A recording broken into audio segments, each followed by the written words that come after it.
Ito naman yung napansin natin ang hose. Putol siya. Oh.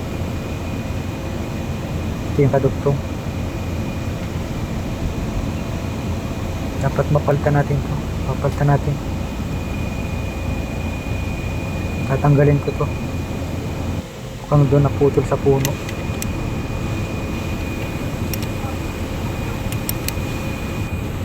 Lugan lang natin dito. Tanggalin natin yung mga screw.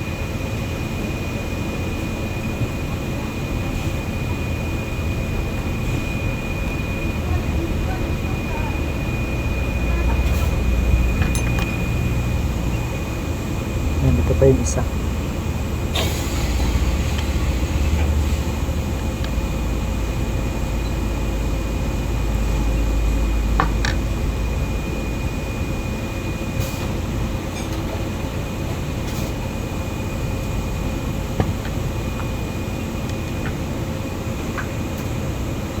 Yan, mabuti na natin para makita natin yung puno na naputol.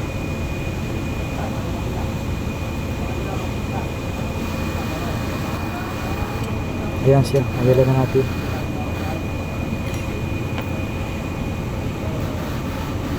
Ayan, nandito pala yung kaputol.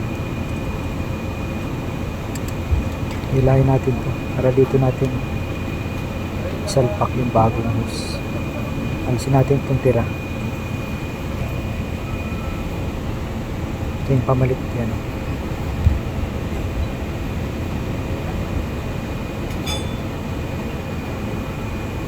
Balik na natin. So kung paano natin tinanggal, ganun din natin ibabalik. Kasi pagka mali ang balik natin, wala din ang supply yan.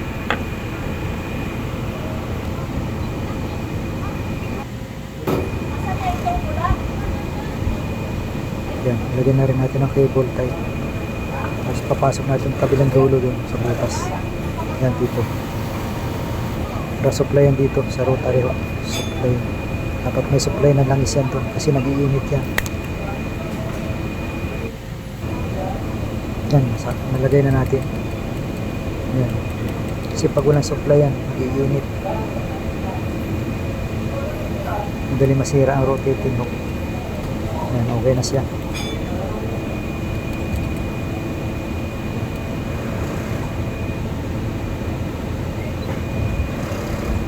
Yan, ganun lang magpalit ng hose.